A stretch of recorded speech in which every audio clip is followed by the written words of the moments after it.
Welcome to the Energized Hairdresser, the wellness podcast for stylists who are ready to stop running on empty and start fueling their body, mind, and business with energy that actually lasts. I'm your host, Ashley Jo Gillen, certified health coach and lifelong hairdresser with over 20 plus years behind the chair. Here we blend salon life with practical nutrition, wellness, and mindset coaching designed for real demands of stylist life. Each episode gives you simple tools you can use between clients, honest conversations about the industry, and encouragement you need to take care of you so you can show up energized, confident, and balanced behind the chair. If you're tired of running on caffeine and chaos, you are in the right place. All right, let's get into today's episode. All right, we're back with another episode of the Energized Hairdresser. Carbs, sugar, and the truth we were never taught. Okay, so this is going to be a fun episode because I think that carbohydrates have gotten a bad rap. Okay. So you don't lack willpower. Your blood sugar is just swinging. What does that mean? We are going to dispel some myths in this episode about carbs, sugar, and some other things, mainly carbs, because they get a bad rap. Okay. Here's some common beliefs so some things when we talk about carbs is I'm bad with sugar. I have no self-control. I can't be trusted around carbs. Okay. So this isn't an episode that I want to talk about as far as a character flaw. Okay. Can we talk about carbs for a second? Because I feel like most hairdressers, well, humans in general, think that they're bad with sugar. And I just want to lovingly call BS to that. Okay. Sugar is a carbohydrate, and sugar in certain forms is not conducive to what's the word? Consistency. But if you've ever said, I have no willpower and I can't be trusted around carbs, I want you to hear this. You do not lack willpower. Your blood sugar is just riding a wave. Your blood sugar is just up and down. And let's be honest, in this day and age that we have been living in, and with the type of food that is readily available in our United States country, because that's where I live, and I live in the flyover states where no one talks about, we were never the carbs that some people say are just don't eat that, do not live in small town USA. So we were never taught this different way of thinking about carbohydrates. So let me ask you this. A sweet potato, black beans, and a donut, okay? Those are all carbohydrates. But a sweet potato is going to have a vastly different reaction in your body than a donut is, okay? And the goal that I want you to think about is you need carbohydrates to function. What kind of quality am I going to feed myself? How does that quality make me feel?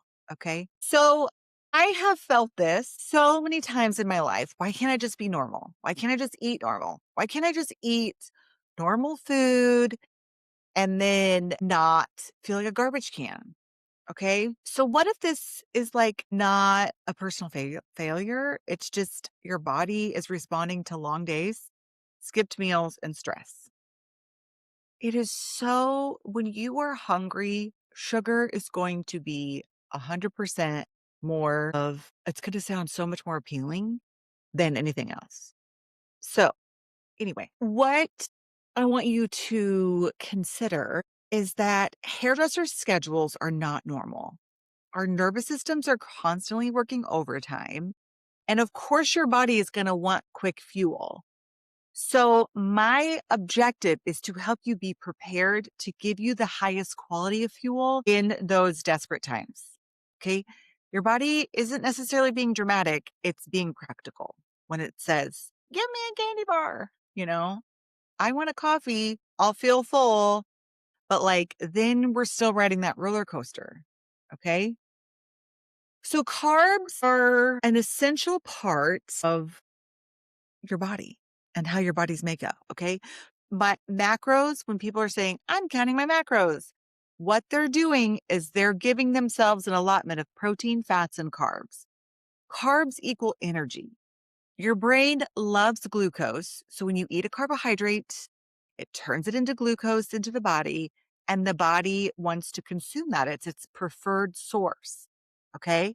So the issue isn't how and when they're eaten. It's the issue is how they're eaten and when. So if you eat carbs by themselves after not eating for hours, that's when carbs could have a different effect on your body. Okay. If you're already running on caffeine and adrenaline, then that's going to have a different effect on your body. Or if you pair your carbs with some protein and a complete meal, that is also going to have a different effect on your body. Okay. So when the blood sugar spikes and crashes, it's not because carbs are bad, they're just under supported. We just need to pair them with other things. Okay. I love that feeling. And like when I make a meal at home, I'm like, what's my protein? What's my fat? What's my carb? And where's some fiber? Fiber is a buzzword. We're going to hear a lot about fiber in 2026. Okay. So why sugar shows up mid shift? This is around the 2 to 3 o'clock range. You could only be having your second meal at this point in day. Like if you start work later in the day, okay. It's midday, you've had clients all day, you've got brain fog, you're irritable, you're thinking about you need a snack, but you don't have time to eat a snack, and you need to go to the grocery store, and then your brain is gone in all these kinds of different directions. So you could ask yourself, why does sugar suddenly feel super urgent? Well, it's just because it's sugar is the fastest form of energy that your body knows. It's generally everywhere. I look forward to the day when we can go into Kohl's and not see sugar.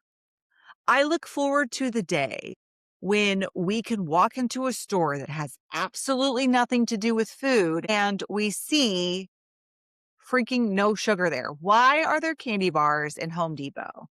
Okay.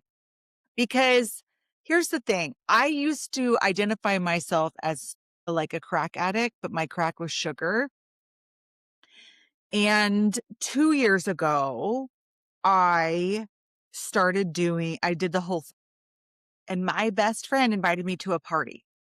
And I said to myself, I am just 7 days sober from sugar. No one, if you were 7 days sober of alcohol or any kind of drug use, no one would ever invite you to a meeting or a thing where there was crack on the table. And I say that in a joking way, or booze. You would absolutely pass on that. But food is everywhere.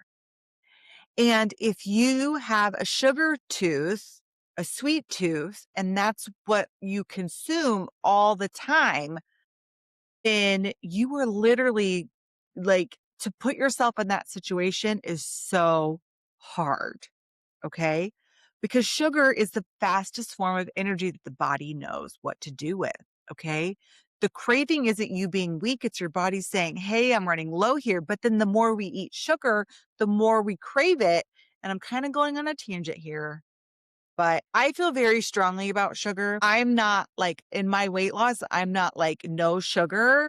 I look at different sugar as different quality. I mean, I don't, that's just what I'm doing, right? Cause I'm personally trying to overcome my disordered eating. But if I have a measured amount of maple syrup with my Greek yogurt that does not have sugar in it, and some blueberries and chia seeds, that feels so different in my body than having a donut. Okay. So, see where I'm going with this? I'm learning how to overcome, and I'm like walking alongside of you all as a person who is overcoming their sugar habit. Okay. Cravings kind of communicate what your body needs, but if we're consuming way too much sugar, it's going to just automatically want more of that. Okay. So sugar is a carb, but making sure that your carbohydrates are supported with other things like Beans are a carb, but they also have fiber and protein in with them. So those are going to do so much different things in the body than just the refined carbohydrates that are everywhere. Okay. So instead of asking yourself, what do I need to cut out?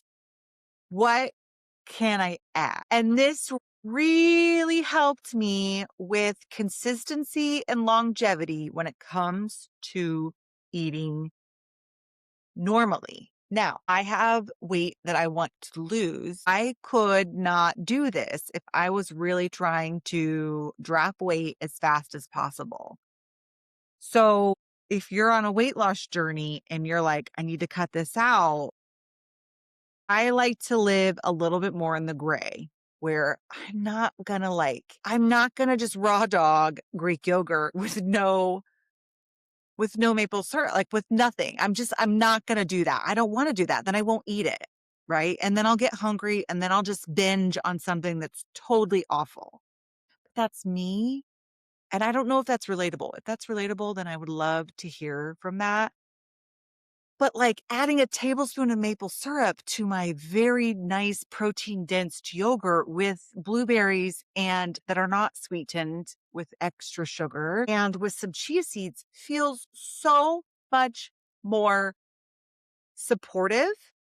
It feels so much more doable in the long run than just all or nothing. So here's a way that we can think about this. So instead of asking, what do I need to cut out? I want you to ask yourself, what can I add to this? So protein slows that blood sugar roller coaster down. Fats add staying power, and carbs get to do their job without causing chaos. When we like toast is fine, alone toast might not be enough, but fruit is great, but fruit plus protein is magic. Okay. You don't need perfect meals, you need supported meals. So like the toast with the avocado, avocados have a good balance between the fat and then you have the carb, right? Toast, avocado, egg. Now we're getting into a nice, more balanced meal. Fruit, I think that's like a hard-boiled egg, strawberries, and toast. I do love that meal. I love food that I can like munch on. I could just eat girl dinner all the time. Girl breakfast, hard-boiled egg, fruit, toast. I can put that in a thing, hard-boiled egg, fruit, crackers, whatever. Anyway, now I'm hungry. So this is why protein is such a big deal because it gives carbs something to land on. Okay, so those are your power duo. I kind of did a little bit of a digress here, but when we're taught to fear carbs, when we're taught to fear sugar, the moral language around food, these make things hard to like. I don't know how we're not all disorderly eating. We kind of are, but shame doesn't stabilize our blood sugar. Stress doesn't help with energy, and restriction doesn't make your cravings quieter. It just makes them louder. So most women weren't taught balance. We were taught how to control it, shove it down. And I want to live in a more balanced state. Okay. Because I'm a type B girly. I have ADHD. I'm raising 4 kids and I have a lot of stuff on my plate. And food is a great way to help bring some calmness into my life. You know what I mean? Can I get an amen? It's just support works better for women, especially for hairdressers, because we already have so much structure around us. Let's just add in a nice supported meal so we don't have to think about it, right? Sounds great. So let's kind of wrap this up. I rambled a little bit. I hope you're still with me. Carbs are not bad. Sugar cravings aren't necessarily a flaw. When you're craving sugar, you're probably hungry. So how are we going to pair that with it? So pairing creates stability. Supporting your body is going to do so much more wonders than like white knuckling it and just forcing yourself to quote eat better. Okay. This isn't necessarily an episode about discipline. It's just about what carbs are doing in your body. But like carbs have an effect, and if your like blood sugar is super spiked, it's really hard to make decisions. Or if your blood sugar's in the tank, it's also very hard to make decisions. Okay.